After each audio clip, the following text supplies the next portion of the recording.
Olá, meus amigos, com grande prazer, recebo vocês aqui em mais um programa podcast, Plano Viável, com Marquinhos Tesseroli, uma parceria com a TV Jueb, onde vamos contar histórias, conversar, bater um bom papo, mostrando para vocês que tudo nessa vida é viável. Hoje eu tenho o prazer de estar recebendo aqui o nosso querido Jetson Ricardo Mendes dos Santos, ex-jogador do Glorioso, do time mais vencedor aqui do estado do Paraná, do Curitiba Futebol Clube. Dizer que, Jetson, que o Plano Viável, eu até brinquei num dos programas, que nós terminamos o ano, todas as torcidas contentes. O Curitiba, porque subiu para a primeira divisão, o Atlético, que foi campeão da Sul-Americana, e o Paraná, porque fazia já alguns meses que não perdia para ninguém. E a torcida paranista também contente, porque esse ano também não vai cair. Então, com muito prazer, eu recebo aqui o Jetson, quero agradecer vocês que estão nos acompanhando, e pedir para o Jetson contar um pouquinho da história dele. Estava conversando com você que morou em Piraquara, foi morador aqui de Piraquara, esteve junto conosco, começou a sua carreira aqui no saudoso Colorado. Coloradinho. Quero mandar um abraço aí para os torcedores aí do extinto Colorado, hoje do Paraná, que também está quase extinto, né, Jetson? Então deixar um abraço para eles, mas o importante é que você se consagrou vestindo essa camisa aqui.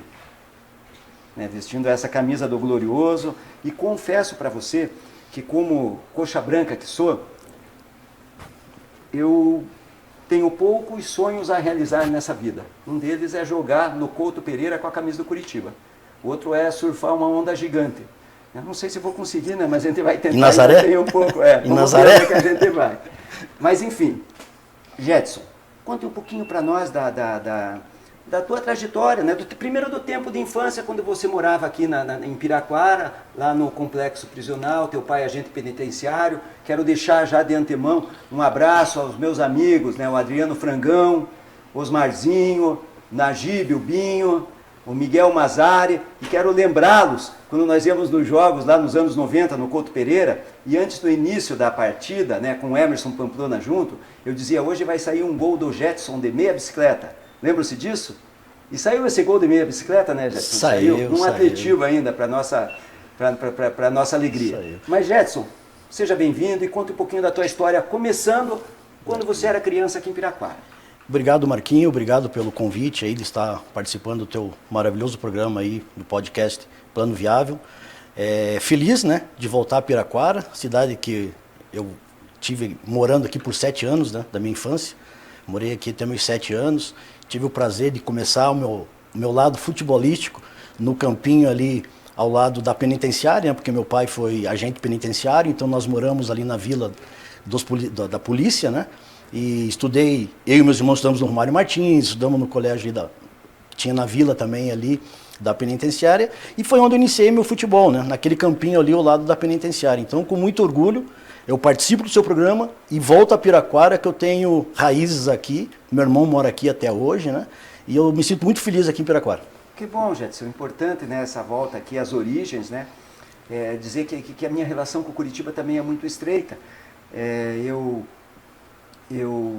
Embora a minha vida inteira tenha sido Piraquara, e eu fiz a primeira comunhão na igreja matriz, meu casamento, o casamento do meu avô, o casamento dos meus pais foram aqui na igreja matriz, minha crisma, eu fui batizado no Perpétuo Socorro.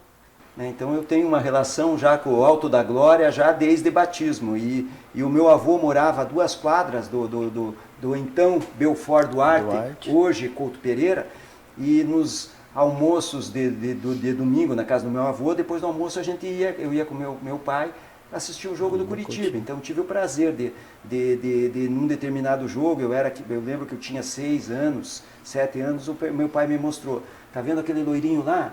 Aquele é o Krieger, o Flecha Loira. Saudoso seu Krieger. Isso, então, e você teve essa oportunidade começou no Colorado, foi convocado muito jovem para a seleção brasileira de futebol, foi campeão, e quando você voltou, você teve a grata surpresa de estar negociado com o Curitiba. Essa relação minha, eu gosto muito de falar nisso, a relação minha com Piraquara é bem interessante, porque eu saio de Piraquara com 7 anos, vou morar no Boqueirão, né? E aí lá vou estudar, enfim, né? As coisas de criança, né? Eu estudo em primeiro lugar sempre. E quando, aos 13 anos, jogando pelo futsal pelo colégio, uns amigos meus me levam ao Colorado para fazer um teste. E onde que foi o teste? Aqui no São Roque, em Piraquara.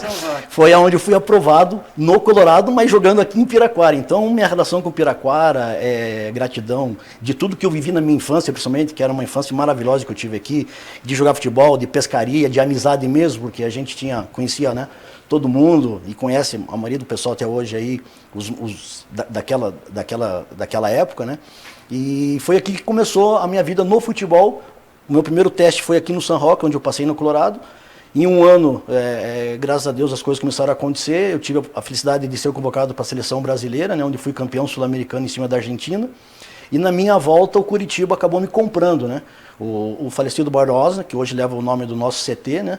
Era o presidente da época e acabou me comprando para o Curitiba. E na época foi uma das maiores transações, ou foi a maior transação de futebol amador, né? De base, né? E eu acabei indo para o Curitiba, que era um sonho meu, sempre, né? Nunca escondi isso. Eu e minha família sempre fomos coxa branca. E tive esse prazer de começar a minha carreira no Curitiba em 88, né? Quando eu cheguei ao Curitiba em 88. E em 90, né? Eu já estava jogando, treinando com o profissional com 16 para 17 anos. Então tive uma carreira assim, dos meus 13 para frente, né? Meteórica, no sentido que as coisas aconteceram muito rápido, né? Eu sempre pulei etapas, né? Então, quando eu tinha idade juvenil, eu era júnior, quando eu tinha idade júnior, eu já estava no profissional. Então, foi uns momentos assim muito bacanas da minha vida, onde eu tive o prazer de começar na base do Curitiba, né, depois que eu saí do Colorado, e acabando sendo profissional pelo Curitiba, onde eu atuei por 6 anos. Não, e bacana. E você começou jogando já como centroavante, atacante, e você começou mais no meio de campo? Como que foi? Sempre eu gostei, na verdade, de estar com a bola e chutando a gol, né? Fazer gol não tem coisa melhor. Fazendo gol, quando, né, na medida do possível, né? Mas sempre gostei de estar em contato com a bola no ataque. Então sempre gostei de jogar de centroavante, né? De atacante, na verdade. No salão também, no futsal, eu jogava sempre de pivô ou ala, né? Onde você finaliza sempre. E no Curitiba, daí, foi sempre atacante, né? Sempre atacante. E me fale um pouquinho dessa vinda para o Curitiba, quem te treinou, quem foram as pessoas que mais te marcaram, né, como treinadores, como colegas, como adversários, né, um zagueirão aí que chegava junto, como que foi toda essa... No Curitiba ali, né, eu tive vários treinadores, né, tanto na base como no profissional, né, me perdoe se eu esqueci de algum, né, porque realmente foram muitos, né, foram 8 anos de Curitiba, né, entre base e profissional. Mas eu comecei lá com o professor Eros, Hamilton Noff, né, que treinou vários e vários craques aí que saíram aqui de Curitiba e fizeram sucesso no Brasil e no mundo. O professor Miro. Né? Tempo que faziam as preliminares. As preliminares, comecei com o professor Pernambuco no Colorado, né? Então foram treinadores assim que vários atletas, né, que fizeram sucesso no Brasil e no mundo passaram por esses treinadores. Depois, subindo um pouco mais o Tico, né, que foi auxiliar do Marcelo até há pouco tempo, trabalhar no profissional em vários clubes também. E no profissional daí eu comecei a pegar lá já Livercup, Carpegiani, o Tacílio Gonçalves na época, o Chapinha, que para mim assim foi um paizão, né? Acho que foi um baita de um treinador assim que entendia muito essa questão de lidar com a molecada, principalmente. Treinadores de primeira linha, de primeiro mundo, né, que dirigiram os maiores times aqui do futebol brasileiro, né? Tive o prazer de jogar, de ser treinado por esses caras, né? E no Curitiba, da década de 89 até 96, eu joguei com todos esses atletas aí, Alex começando, Pachequinho, Admir Alcântara, né, que hoje está conosco lá na base do Curitiba. Maestro, né? Fui treinado pelo Cláudio Marques, né, que também hoje está lá conosco, né? Fui treinado pelo Cláudio Marques, nosso ídolo do Curitiba. Tive o prazer também de ser treinado por ele, né? Então, tive o privilégio, né, de jogar e ser treinado aí por vários profissionais aí de nome, né? E pessoas aí da melhor qualidade. Não, que bacana, Jetson, bacana. E nesse período do Curitiba, né, claro, os anos 90, eu lembro que o Curitiba vinha, né, de um super time da década de 70, né, onde ganhava tudo. Na década de 80 fomos campeões brasileiros em 85. Né? Eu lembro que eu ia no jogo do Curitiba, acompanhava o Enio Andrade e me chamava a atenção que em determinado momento do jogo o Curitiba não estava bem no primeiro tempo. E eu não via a hora de terminar o primeiro tempo, porque eu sabia que ele ia mexer e o time ia melhorar no segundo tempo. Né? E tivemos a felicidade de sermos, né, os primeiros, né, campeões brasileiros fora do eixo Rio, São Paulo, Minas e Rio Grande do Sul. Né, um título numa época que não era fácil, e veio os anos 90, quando você começou já como profissional, e evidentemente nós tínhamos aqui uma estrutura muito grande no nosso, né, rival Paraná Clube, onde tinha uma estrutura gigante, muito dinheiro, né, e eles também montaram um super time, né, e que nós éramos adversários dele assim com grande frequência. O Curitiba, né, na década de 70, 80 ali, né, foi multicampeão, né? E na década de 90, infelizmente, em 89, o Curitiba cai, né? Cai em 89. Então, numa canetada da CBF, aliás, eu acho que o Curitiba é o time brasileiro mais prejudicado por essas canetadas da CBF. Em 92 teve outro episódio também, né? Isso. Sempre foi perseguido. Haja visto, por exemplo, que quando nós fomos rebaixados lá, que nós tivemos aquela penalidade por aquela briga em campo, aconteceu algo similar agora com o Grêmio porto-alegrense, nesse último campeonato brasileiro, e ficou por isso mesmo. Naquela ocasião a gente foi jogar 10 partidas em Joinville, né? Isso. Mas o time estava bem treinado, e a gente acabou tendo êxito e subimos aquele ano, Os né? desafios nos fortalecem. Com uma gestão muito boa do nosso querido presidente da época, né? Enfim, então, 89 a gente cai, né? Sim. Nós caímos em 89. Com um time maravilhoso. O time que tinha sido campeão paranense aqui, que até hoje muitos falam, né, que foi um dos melhores times que o Curitiba montou, né? Tostão, Cazu, Carlos Alberto Dias, Chicão, Vica, enfim. Então tinha realmente um baita de um time. E a gente subiu nesse período, né, pro profissional. Curitiba na segunda divisão, já financeiramente em decadência. Sem dúvida, foi uma das piores épocas, né, do Curitiba, na década de 90, 95, quando a gente subiu, né? Aí em 95 a gente subiu para a primeira divisão novamente, e aí começou as coisas a andar e o Curitiba voltar ao seu patamar de time grande, né? Que é o que realmente ele é. Você, quando teve aquela invasão da torcida Coxa Branca já lá em Joinville, você acompanhou? Eu lembro que teve uma partida lá que a torcida invadiu, e depois nós também... Isso 9-2, né? Não, antes de... Eu acho que 9-2, isso mesmo. Foi 9-2. 9-2. Foi um gol, se eu não me engano, do Ronaldo Lobisomem e do Elcio Volante. Isso mesmo, eu tava lá. O presidente, que eu não lembrei o nome naquela hora, mas agora lembrei, o Dr. Wilson Ribeiro, que foi um gestor também muito bom para o Curitiba. Maravilhoso. Né? E em 92, né, teve esse episódio também lá que nós subimos e aí inventaram, se eu não me engano, eu também não me lembro muito da história agora, mas inventaram o Clube dos 13, enfim, fizeram uma Série B mocada, digamos assim, né? E acabamos daí subindo realmente, né, em 95, que aí foi o êxito aí que o Curitiba começou a se tornar um clube, digamos, mais profissional, né, administrativamente também, né, que grande sempre foi. Legal. E a gente já está indo para o segundo bloco, mas antes de ir para o segundo bloco, eu queria que você contasse, né, para os nossos amigos aqui da torcida do Curitiba, saiu o gol de meia bicicleta do Jetson. Saiu o gol. Segundo bloco nós vamos falar sobre isso. Gente, quero, indo já para a nossa segunda parte do podcast, quero fazer os nossos agradecimentos. Né? Quero agradecer hoje, né, o nosso grande parceiro, Marcelo Materiais de Construção, Marcelo Martins, né, o cara recebe a gente muito bem, Jetson atende demais, né, ele e a esposa dele, né, a Jo, e você encontra de tudo ali, sempre com aquela simpatia, com aquele bate-papo, né, do Marcelo, que aqui em Piraquara todo mundo conhece ele. A loja fica na Francisco Leal, 390, indo para a Vila São Cristóvão, pertinho da casa da Dona Lila. Quero mandar um beijo para a Dona Lila, um beijo, melhor sogra do mundo. Segundo a Ana, empata com a tia Clevina. E daqui a pouquinho, Jetson, a gente vai para o segundo bloco aí, falando um pouquinho mais sobre a tua história, sobre o gol de meia bicicleta contra o Atlético, sobre a atual situação do nosso querido Curitiba, sobre as categorias de base, sobre as tuas parcerias, e não esquecer de mandar um grande abraço para o nosso amigo Paulo Mosiman, o Foguetinho. Um abraço, Paulo. Fica com Deus.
Olá, meus amigos, estamos voltando com a segunda parte do nosso podcast Plano Viável. Hoje, com meu amigo, tive o prazer de ver jogar Jetson, ex-jogador, centroavante e goleador do Curitiba Futebol Clube. Jetson, quero começar essa segunda parte aqui do nosso podcast, você falando um pouquinho daquele gol de meia bicicleta que saiu e que eu ia no jogo do Couto Pereira com os meus amigos e dizia, hoje vai sair. E saiu o gol de meia bicicleta do Jetson. Saiu, Marquinhos, saiu. E saiu num momento especial, né? Foi no Atletiba, se eu não me engano, com mais de 40 mil pessoas no Couto Pereira, né? Esse gol tá no YouTube lá, procuraram Gols do Jetson, que tem lá no YouTube, com a narração do nosso querido Foguetinho, né? Brilhante jornalista. E aquela semana, Marquinhos, foi uma semana atípica, né? Porque os jornais todos davam que nós íamos perder o jogo, né? E da Atletiba, né? E Atletiba, você sabe, realmente ganha lá dentro do campo, quem está mais aplicado, quem está mais ligado dentro do jogo. E a gente foi feliz nesse jogo, né? Ganhamos de 2-1, eu abri o placar numa jogada que nós tínhamos ensaiada, né? Com o Paulo César, de lateral. Ele cobrava o lateral no primeiro pau, o Elcio fazia a diagonal e dava a casquinha e eu no segundo pau entrava, né? Esperando onde a bola ia cair. E eu passei um pouquinho da bola, a hora que ela quicou, que ela foi mais alto que a minha cabeça, eu não podia fazer mais nada, a não ser dar uma meia bicicleta. E fui muito feliz, peguei um chute muito forte e acabei fazendo o primeiro gol, um golaço. E nesse jogo, depois, a gente acabou ganhando o jogo de 2-1. E é onde comemoramos muito com a nossa torcida, que faz a diferença, sem dúvida nenhuma, a nação Coxa Branca. Não, bacana. E prevaleceu a lógica, né? Eles continuam nossos fregueses. E eu quero aproveitar a oportunidade para mandar um abraço aí, um coraçãozinho alviverde para você, meu amigo atleticano, que também nos acompanha, né? Um abraço em especial para o pessoal da manutenção aqui da prefeitura, para o meu amigo Jorge Preto, que está cansado de apanhar para a gente aqui, né? Talvez o Jorge Preto lembra desse gol aí de meia bicicleta do Jetson. Eu vou colocar ali de proteção de tela do teu computador, Jorginho. Um abraço. Né? E falar um pouquinho que o futebol, né, quando ele entra na tua vida, né, começando jogando bola no campinho da areia lá da penitenciária, do complexo prisional, estudando no Romário Martins, trabalhando com o Pernambuco, fazendo o teste aqui no campo do São Roque, que tem tudo a ver com Piraquara, indo para um mundial. Que país que foi esse mundial? Foi no Equador, um sul-americano. Um sul-americano no Equador, sendo campeão em cima da Argentina. Voltando, né? Você chegou a jogar com o Paulo Rink também, que é um... Jogando. O Paulo Rink foi nessa convocação, o Paulo Rink foi convocado. Só que naquele momento, né, a gente ficou lá um mês na Granja Comari, e naquele momento vieram os cortes, né? E naquele momento o Paulo foi cortado, mas sem dúvida sempre foi um grande jogador. Prevalece, né, o craque do Alto da Glória, né? Aquele momento, digamos que o meu momento era o melhor que o dele, né? Depois ele veio acionar o Paulo Rink, que todos conhecem, e é um grande amigo, um abração, Paulo. Um abração. Entendeu? Um abração os atleticanos também, né? Porque os coxas são felizes porque existem os atleticanos, né? Então um abraço aos atleticanos, os atleticanos a nem mesma tanto, coisa. Nem tanto. Mas eu digo assim, ó, mas eles se completam porque um sempre se espelha na questão do outro para estar melhor, né? Não, Isso, a evolução do futebol é benéfica, pro futebol é benéfica. E claro que a gente também deixando, né, o lado da graça de lado, né? Parabenizar os atleticanos aí também pelo belo time, pela bela campanha, né? Pelas vitórias que estão acontecendo, né? E dizer que a gente se encontra daqui a pouquinho. Daqui a pouquinho a gente se encontra, né? E falar um pouquinho desse pós-futebol. O Jedson pendurou a chuteira, continua jogando. Vocês têm toda uma questão de fazer aquelas apresentações com os amistosos, resgatar toda essa história através dos ex-atletas do Curitiba e da confraria, né, que foi criado e que você tem uma mão decisiva para que isso acontecesse. As cores verde e branca, né, correm nas veias, sem dúvida nenhuma, pós-parada profissionalmente, né? Em 2015, né, nós, em reuniões, nós já tínhamos o Master do Curitiba, né, oficial, né? E nessas reuniões a gente começou a fomentar que a gente poderia fazer muito mais pelo futebol, né? E começamos a viajar com o nosso querido falecido Tobi, Cláudio Marques, o Reinaldinho, enfim, vários ex-atletas, fomentando essa ideia de nós podermos fazer algo mais pelo futebol e não só a exibição de jogos beneficentes e jogos de apresentação, né? E em 2015, né, nós criamos a Confraria dos Ex-Atletas do Curitiba, onde o primeiro presidente foi o Cid de Butini, após o seu mandato foi o Admir Alcântara, o terceiro mandato eu fui o presidente, né, da confraria, e hoje é o Eliseu, o presidente, né, e nós criamos a confraria em 2015 com o intuito de fazer escola de futebol, e graças a Deus a gente conseguiu com muito esforço uma parceria com a Federal. Hoje nós temos um núcleo na Federal e um na ABB, na Vitor Ferreira do Amaral. Então nós temos 2 núcleos de escolas, onde a gente faz o social, né? Cerca de 40% a 50% dos meninos não pagam nada para estar lá conosco, né? E a gente faz esse social, e lógico que a gente tem que se manter, né, de alguma forma, né? Hoje está lá os professores, são todos ex-atletas, hoje os professores lá, o Heraldo, né, campeão brasileiro de 85, Heraldo, zagueirão, que aliás fez aquele gol na vitória do Curitiba Atlético Mineiro aqui. Atlético Mineiro, eu dei 1-0. Aqui, um e jogo difícil. Apagou a luz no final do jogo, o último ônibus de Curitiba para Piraquara era às 11h30, né, eu não sei como que eu fiz para voltar para casa, eu sei que eu voltei depois que o ônibus já tinha saído. Né? Mas são histórias de torcedor de verdade, né? Isso, entendeu? Isso. São histórias de torcedor de verdade. E assim, tá lá o Heraldo lá, o Ribamar, né? O Meia, que jogou no Corinthians, jogou no Sport, mas também jogou no Curitiba. O Mauro Madureira também, que jogou no Curitiba, né? Jogou no São Paulo, Cruzeiro. O Elcio, né, o lateral. O Madureira do Pinheiros, jogou né? Isso. Veio pro Curitiba. Depois veio pro Curitiba, tá lá conosco. E o Elcio, né, que é o lateral, que foi campeão brasileiro por 85 e tal. Então tem uma identidade grande ali de ex-atletas do Curitiba para ensinar essa molecada aí a primeiro o social, né, a se tornar cidadãos através do esporte, né, e depois ensinar o futebol mesmo para eles, quem tem esse desejo de se tornar profissional, né, já com umas dicas aí valiosas, né, desses craques todos que hoje estão conosco na confraria dos ex-atletas do Curitiba. E nós temos o nosso master atrelado à confraria, onde a gente faz jogos, né, de exibição. Participamos agora, recentemente, no final de ano, da Copa do Brasil Master, né? Na nossa chave estava nós, Grêmio e Goiás. E foi bem interessante assim, esse campeonato, um campeonato de nível, né? Eu acompanhei algumas partidas. Foi transmitido pela Sport TV e o mais gostoso de tudo é você reviver todo esse trâmite de hotel, ônibus, chega no estádio, porque a gente jogou só em estádio, no estádio, aí você entra em campo e começa a ver os caras que você jogou contra há anos atrás, uns gordinhos, outros magrinhos, outros... E é legal pra caramba relembrar toda essa história e esse momento, né, que nos une mais, né? Então hoje a gente tem uma confraria bem unida ali com os ex-atletas, nesse sentido também, porque a gente faz esses jogos, né? Então vai no ônibus lá trocando ideia, vai jogando baralho e no jogo daí, né? Tem aquela mesma pegada. Então tudo veinho, barrigudinho, mas a pegada é a mesma, ninguém quer perder. Não, ainda mais usando a camisa do Curitiba, que sabe que o escudo do Curitiba é gigante, as cores, né? É gigante, então a gente tem que sempre representar da melhor forma. E me conta uma coisa, né? Jogar com Admir Alcântara, ele passeava em campo mesmo?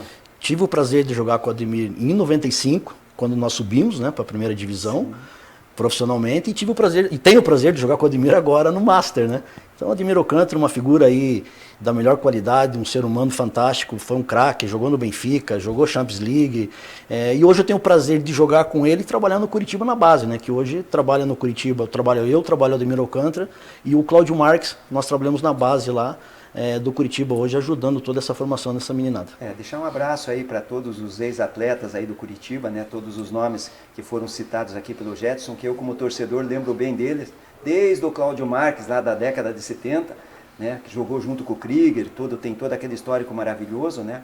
Até os atuais aqui que estão deixando Curitiba, mais recentemente o Rafinha, né, o Wilson, que está saindo do Curitiba, que tem uma história muito bacana. E quero dizer para você, Jetson, que porra, eu tenho um jogo inesquecível do Coxa. O meu jogo inesquecível foi em 85, a vitória do Curitiba de 2-1 contra o Santos.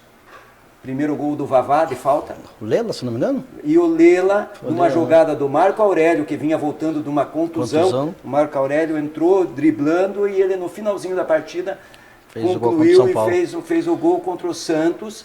E o Curitiba precisava ser campeão daquele segundo turno.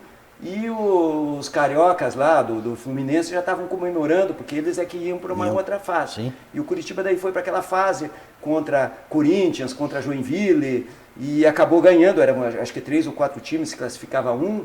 Depois foi para uma semifinal contra o Atlético Mineiro, onde teve na primeira partida o gol do Heraldo. Depois 0-0 lá naquele 0-0 que o Rafael Camalhota fez milagre lá, e aquela bola não entrou. Todo mundo viu que não entrou. E que ruim que era o time do Atlético Mineiro, hein? E que ruim que era o time do Atlético Mineiro. Meu Deus, só craque, né, cara? E eles só vieram a ser campeão agora, né? Só. Também com um super time, né? E, repito, aquele gol, aquela bola que o Rafael dizem que tirou de dentro do gol, não entrou. E o Rafael foi o grande herói daquela partida. E depois teve a partida decisiva contra o Bangu, que naquela ocasião o Bangu vinha de um outro módulo, com times assim, vamos dizer assim, que não era de uma segunda divisão, mas não eram a elite do futebol brasileiro, e a decisão, eles tinham mais pontos do que o Curitiba, mas não jogaram contra os mesmos times do Curitiba, e a decisão era uma partida única, que foi no Maracanã, no Rio de Janeiro, e que saiu um ônibus de Piraquara para essa partida ali, nós atrelamos aqui na torcida, e foi um ônibus lá da torcida,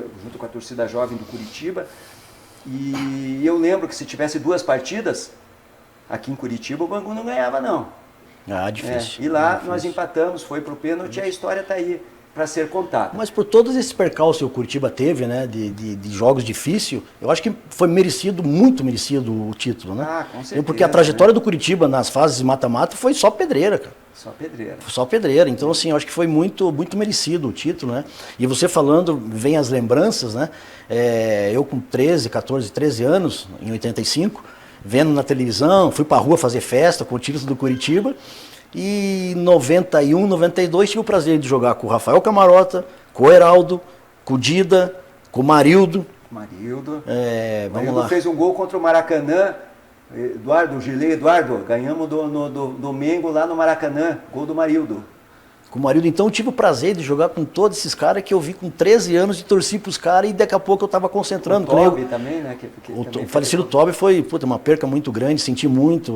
Eu estava muito presente com ele por causa desse projeto da confraria, então estava muito presente no momento que ele veio falecer ali, eu senti muito, né? A morte dele, como do Jairo também, que era o nosso treinador do Master. Enfim, o Gerson, que trabalhava conosco na escola, o goleiro. Então, assim, esses pessoal que nos deixou, que fizeram parte do Curitiba, com uma história linda, mas fizeram parte da nossa história também, da confraria, né?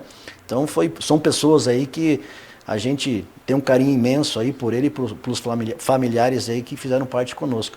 Mas eu tive o prazer de jogar com todas essas feras aí que eu vi com 13 anos, e quando eu vi eu estava concentrado no mesmo quarto com o Rafael Camarota, jogando profissionalmente. Então o futebol proporciona essas questões aí futuras, né, que ninguém prevê, mas sonha. Então o que eu tenho a falar para os jovens, sonhe, corra atrás, porque com certeza vai se tornar realidade tudo que vocês almejarem, principalmente dentro do esporte, com bastante dedicação, bastante cuidado, bastante empenho e vontade de vencer. Nunca desista. É verdade. Por isso que nessa vida, sempre a gente fazendo com muita dedicação, tudo é viável. Tudo é viável, tudo exatamente. É viável. Quero também, né, lembrando, né, de qual foi a sua partida inesquecível.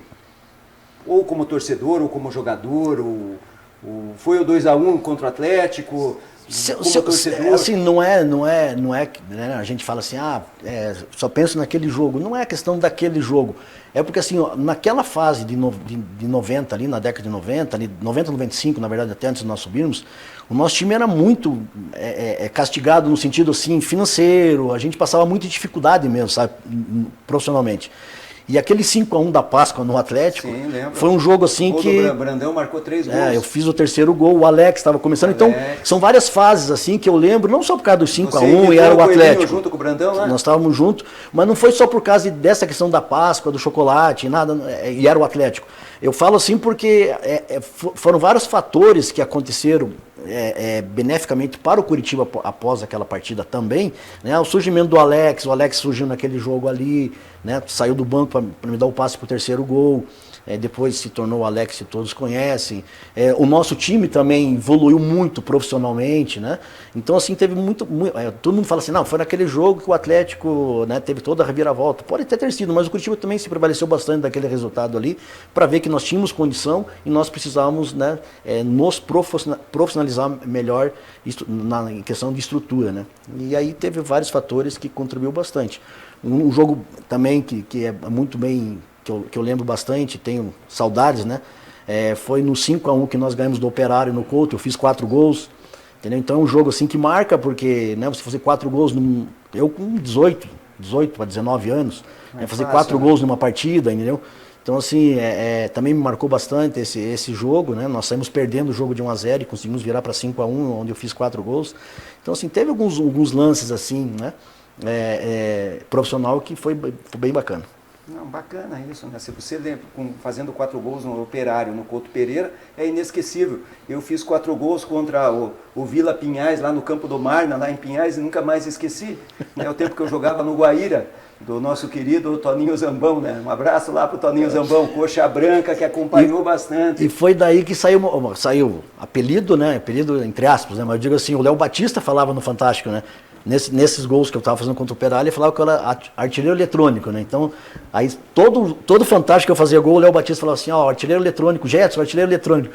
Então, ficou bacana, assim marcado esse momento também como artilheiro eletrônico. Fica legal. Num bordão que o Léo Batista falou nos gols do Fantástico. E até hoje tem torcedor que onde eu chego fala, artilheiro do Fantástico, não sei o que e tal. Eletrônico. Você chegou a jogar com o Kleber Arado? Não, só contra. Eu joguei contra o Kleber, se eu não me engano, também foi uma perda muito sentida por todos nós. É um cara também muito fantástico, fazia parte do nosso Master também. O Kleber, se eu não me engano, chegou em 97 no Curitiba, né? Que em 96, 95 nós subimos. Eu disputei o Brasileiro de 96, da primeira divisão já pelo Curitiba, e em dezembro eu fui para Portugal daí. Aí fui jogar no Belenenses, aí saí do Curitiba, né? Em 96, do Brasileiro em 96. E o Kleber, se não me engano, chegou em 97, se eu não me engano, no Curitiba, 97. Daí fez acho que até 99, 2000. Eu lembro também quando o Curitiba foi campeão novamente, que foi em 99, num jogo contra o Paraná Clube no Pinheirão. No Pinheirão, que eu estava assistindo o jogo, o Floresval e o Adriano Frangão, e depois da partida nós empatamos de 2-2, estávamos perdendo de 2-0 e o Paraná tinha um time muito forte, né? Começando com o Regis, o goleiro, e por aí ia, e nós empatamos essa partida, e na comemoração eles duvidaram que eu pulava aquele fosso lá do Pinheirão de um lado para o outro, eu pulei, viu? Pulei, os caras também se bateram lá. Tava bem. Peguei lá e... Enfim, também tem essas questões marcantes aí. Mas, Jetson, quero agradecer a tua presença, dizer que foi um prazer conversar com você. A gente tem assunto aí para continuar durante muito tempo. Eu queria abordar também as categorias de base, mas a gente vai deixar para um outro bate-papo, né? A gente já está terminando o nosso programa. Quero que você deixe um abraço apertado para nossos amigos em comum, né? Começando pelo Paulo Mosiman, todos esses ex-atletas do Curitiba que você citou, para parabenizar a diretoria, né, pelo excelente trabalho, dizer que no que as coisas voltem ao normal, a gente marcar um jogo aqui em Piraquara para que vocês venham jogar conosco aqui. Eu quero estar jogando com a camisa do Curitiba. Né, me perdoem aqui meus amigos piraquarenses. Joga meio tempo para cada time. Olha aí, que legal. Quero jogar isso, meio tempo para cada time, para a gente estar aqui fazendo uma questão de uma exibição, né, do Master do Curitiba. Eu acho muito bacana isso, né? agradecer o carinho de você estar vindo junto conosco, estar relembrando todas essas histórias, e são muitas que a gente tem pela frente, né, mostrando para vocês, né, para você que tem nos acompanhado, que nesse podcast, né, Plano Viável, tudo é viável, né? Quer dizer, um menino que começou a carreira aqui em Piraquara, num campo de areia, fez todo um teste no campo do São Roque, que tem uma história muito parecida com a nossa, com a todos nós aqui de Piraquara, e muitos meninos, e que continua acreditando, né, numa possibilidade viável de futuro cada vez melhor para essa juventude. Exatamente, Marquinhos. Eu que agradeço, né, o convite aí, conta comigo sempre. E mandar um abraço aí pro nosso querido Foguetinho, né, para toda a diretoria do Curitiba, para os nossos colaboradores todos do clube, todos os staffs que fazem um trabalho maravilhoso lá no clube, né, todos os nossos atletas, né, que voltem bem das férias, para que nós possamos aí dar início a um novo trabalho em 2022 e falar para essa meninada aqui, esses atletas, né, que querem partir para o lado esportivo, que não desistam. Né, tem várias histórias aí de meninos que saem, né, da periferia, sem condição, mas sempre acreditam nos sonhos e correm atrás e conseguem o sucesso no seu futuro. Então, um grande abraço a todos. Nação Coxa Branca, pode ficar tranquila que eu tenho certeza, tá? Nessa diretoria, essa diretoria é séria, competente, está fazendo já um belíssimo trabalho no Curitiba, eu tenho certeza que ainda nós vamos voltar aos caminhos das grandes vitórias, das grandes conquistas e das grandes alegrias que a nossa nação Coxa Branca merece, e o nosso clube voltar ao patamar que sempre esteve no seu gigantismo. Obrigado, Jetson. Quero agradecer ao nosso outro parceiro da Barber Brothers, o Marcão. Um abraço, Marcão. Você é um cara maravilhoso, sensacional, também tem uma história muito bacana, né? A Barber Brothers, que tem uma unidade no centro da cidade, na Avenida Getúlio Vargas, aqui no Condor, aqui pertinho, e outra no Guarituba, além de uma loja nova em São José dos Pinhais. Né? Se você quer dar um tapa no visu, procura o Marcão lá, 99905-2879. 99905-2879. Agradecer a cada um de vocês que tem nos acompanhado, um agradecimento especial ao meu querido Jetson. Porra, bacana esse bate-papo, essas lembranças, né? Terminar o nosso programa entregando aqui uma recordação, uma pequena recordação, um calendário aqui do nosso programa podcast, né? E pedindo para que durante esse término do programa a gente possa ouvir o nosso hino do nosso querido Curitiba Futebol Clube. Obrigado, Jetson, obrigado a cada um de vocês, fique com Deus. Terminamos agora mais um podcast Plano Viável, mostrando que tudo é viável. E dá-lhe coxa. Um abraço. Verdão, fique com Deus. Verdão, eu. Sempre. Curitiba, Curitiba, campeão do Paraná. Tua camisa alviverde, com orgulho para sempre hei de amar. Jogando pelos campos brasileiros,